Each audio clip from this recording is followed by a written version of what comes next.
తెలంగాణ. గుర్తుపెట్టుకోండి, ఒక్కొక్కరి గుండె కాలుతున్నది. ఇవాళ చాలా మంది నిరుద్యోగ యువకులు అడగండి, కాలుతున్న ఒక్కొక్కరిని కడుపు కాలుతున్నారు. ఆయనట ఎలక్షన్ క్యాన్వాసింగ్ వచ్చి అక్కడట మాట ఇచ్చిందట పెడతారట. మరి వీళ్ళకి ఎందుకు ఉద్యోగాలు ఇస్తలేవు? 2 లక్షల ఉద్యోగాలు ఎందుకు ఇస్తలేవు? ఇది ఒక పెద్ద కుట్ర. వినాయక్ రెడ్డి సార్ చెప్పింది కదా, ఇది ఒక పెద్ద కుట్ర. ఇక్కడ యూటీ చేసే ప్రయత్నం జరుగుతున్నది యూనియన్ టెరిటరీ. అందుకే ఇక్కడికి వచ్చి మీరు మాట్లాడుతున్నారు. మేము కూడా మేము గౌరవంగా చెప్తున్నాం, పోయి మీ దగ్గర చెప్పండి. మేము అనుకుంటున్నాం, కానీ మీరు అన్నలుగా అనుకోకండి, సమానంగా అనుకోండి.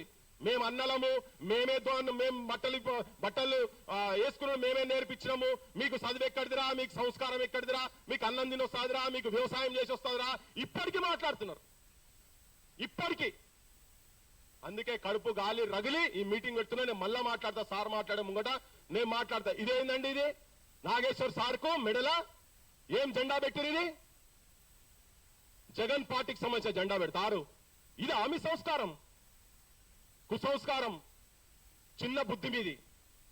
మీరు మనుషులా? ఇదా? ఇవి చేసి సర్క్యులేట్ చేస్తారు, మీ పార్టీలో చెప్తారు. సార్కు పార్టీ అంట కడతారా?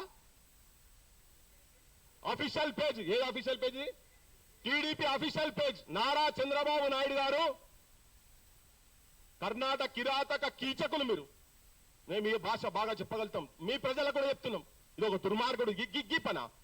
ఇంత చిన్న పనా? గీదమా కామిది? చూడండి ప్రజలు, ఆంధ్రప్రదేశ్ ప్రజలు కూడా చూడండి. అఫీషియల్ పేజ్ లో ఇది పెడతారా? ఏం చెప్పిండు సార్, ఏం చెప్పిండు, అన్నదేంది, తను అన్నదేంది? ఎస్, రిలయబుల్ సోర్సెస్ కెళ్ళి వచ్చింది, బరాబరా ఇన్ఫర్మేషన్ కరెక్టే. మేము చెప్తున్నాం, బరాబర్ కరెక్టే నిలబడ్డాడు. కానీ ఎందుకు ఇది విద్వేషాలు రెచ్చగొడతట్టున్నది అని చెప్పని ఎవరెవరు మాట్లాడిరో ఏం చేసిరో నాకు తెలియదు సార్. కానీ వెనుకబడి లేదు, తెలంగాణ సమాజం కాదు, మొత్తం దేశంలో ఉన్నటువంటి మేధావులు కావచ్చు, ప్రజల పక్షాన పనిచేసే ప్రతి ఒక్కరు సార్ వెంబడి ఉన్నారు అని చెప్పేటందుకే క్రాంతి దళ తరఫుకెళ్ళి మేము ఇది పెట్టినాం. మేము ఇది గీదా మీరు చేసే పనులు, చిల్లర పనులు. పార్టీ అఫీషియల్ పేజీలలో కండువాలు కడతారు, మేధావులకు మీరేస్తారు. ఇదా బరాబర్ ఇక్కడ ఎన్టీ రామారావు అయినా ఎవరి అయినా వాళ్ళ విగ్రహాలు పెట్టొద్దు. ఇక్కడ కవులే, ఇక్కడ కళాకారులే, ఇక్కడ సినిమా రంగాల్లో ఉన్నటువంటి వాళ్ళే పెట్టాలి. ఇక్కడ ఇంకొక మాట తెలంగాణ ప్రజలకు చెప్పదలుచుకున్నా, ఈ పెద్ద మనిషిని మనం వేసి పూజించాల్సిన అవసరం లేదు. రేవంత్ రెడ్డికి గొప్పోడైతే మనకందరు గొప్ప అవసరం లేదు.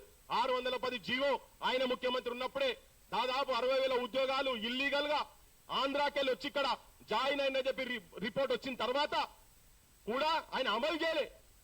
మరి ఆయన ఎట్లా నమ్ముతాము? ఆయనైతే తెలంగాణ పక్షపాత ఎట్లయితే ఈ ప్రజల పట్ల ప్రేమ ఎక్కడున్నది ఆయనకు? ఈ ఉద్యోగాల పంచాయతీ కదా ఇప్పటి వరకు నడుస్తున్నది. గిరిగిలాని కమిషన్ కావచ్చు, జీవో 36 కావచ్చు, అప్పటి నుంచి పంచాయతీ నడుస్తున్నది. మన పాలన వచ్చినా కూడా అదే పంచాయతీ నడుస్తున్నది. బరాబర్ ఈ ప్రాంత అస్తిత్వాన్ని కాపాడినటువంటి వాళ్ళ విగ్రహాలే, మూర్తులే వాళ్ళే ఉండాలి, వాళ్ళనే గౌరవిస్తాం. ఇవన్నీ అయిన తర్వాత నిజంగా సమాజానికి ఉపయోగపడేటువంటి వ్యక్తులు. మేము ట్యాంక్ బండ్ మీద విగ్రహాలు బలగొట్టినప్పుడు శ్రీశ్రీ విగ్రహం బలగొట్టలే, జాషువా విగ్రహం బలగొట్టలే. ఇది మా సంస్కారం. మీరు ఇంకా ఇప్పుడుండి ఇంకా ఇది మేము విభేదిస్తున్నాం అంటే ఎట్లా అండి? నాకు అర్థం కాదు.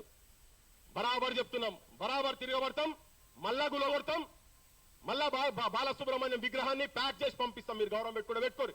మీ దగ్గర ఉన్నటువంటి ఏంటంటే ఆలోచన ఏంటంటే ఎట్లున్నదంటే, మా జయ జయ తెలంగాణ పాట పాడలేదని చెప్పని అన్న తర్వాత ఆయన విగ్రహం ఎందుకు? రామకృష్ణ ఆయన వాడ అంటే అదే ఆంధ్రాకు సంబంధించిన రామకృష్ణ వచ్చి పాడిండి ఆ పాట కనుక ఆయన విగ్రహం పెడితే కూలి పని చేస్తామని చెప్పినాం. క్రాంతి దళ అధ్యక్షుడుగా పృథ్వీరాజ్ వచ్చి కూడా కూలి పని చేస్తారని. కానీ మీరు రాజమండ్రిలో విగ్రహం అనేది తయారు చేపించి పెడితే కూలగొట్టిరు. మీరు పెట్టనీయలే, ఆ విగ్రహాన్ని పెట్టనీయలే. అది మీ సంస్కారం, అక్కడ ఉన్నటువంటి కొంతమంది వాళ్ళ సంస్కారం. మీరు మాకు చెప్తారా మేము ఇట్లా అట్లా అని చెప్పని? బరాబర్ చెప్తున్నాం, ఈ ప్రాంత అస్తిత్వాన్ని కాపాడే ప్రతి ఒక్కరికి గౌరవిస్తాం, బయటి రాష్ట్రమైనా గౌరవిస్తాం. కానీ మీరు వచ్చి మా మీద పెత్తనం చేసి ఆ విగ్రహాలను ఇంకా తీసుకొచ్చి పెట్టి మా కొత్త జనరేషన్ కి ఏం తెలవాలి, జనజీవన్కి ఏం తెలవాలి? ఎన్టీ రామారావు అంటే చాలా గొప్పడని తెలవాలా? ఈ సంకనాక ముఖ్యమంత్రి వచ్చి, చెప్పులు మోసే ముఖ్యమంత్రి వచ్చి ఈయన చెప్తుంటే ఆయన చాలా గొప్పవంతుడు, పెద్ద ఆయనే విగ్రహం మీద పెడతా అంటే ఏ దుర్మార్గుడన్నా వ్యతిరేకిస్తే వాడిని మూసిలో నొక్కుతా అన్నాడు. ఇక్కడనే ప్రెస్ మీట్ పెట్టి చెప్పినారు, రారా నేను ఉన్నా ఇడా అని చెప్పని. నేనున్నా ఎవరిని దొక్కుతావుదా? మొత్తం తెలంగాణ సమాజం మొత్తం ఉన్నదని. ఎస్, మాకు మీ ప్రాంత నాయకులతో పంచాయతీ ఉన్నది. మా ప్రాంతంలో ఉన్నటువంటి ఇక్కడ ఈ భూమి మీద ప్రేమ లేనటువంటి వాళ్ళ మీద కూడా పంచాయతీ ఉన్నది. అదే పంచాయతీలో ఆ తిరుగుబాటు ఒక్కొక్కరికి ఒక ఆలోచన ఉండొచ్చు. ఇలా నేను అన్న ప్రతి పదంతో సార్ నాగేశ్వర సార్ గారికి ఏకీభవించకపోవచ్చు, కానీ నా అభిప్రాయం నాది ఉంది. నేను కూడా భావ ప్రకటన నేను చేస్తా, నాది వింటే నాది కూడా వింటారు. కానీ సమాజంలో అందరినీ గౌరవించేటువంటి మానసిక స్థితి దయచేసి మీ ప్రాంతంలో తెచ్చుకోమని చెప్పి చెప్పదలుచుకున్నా. Thank you. ఇప్పుడు మా యువ సాహితీ అవార్డు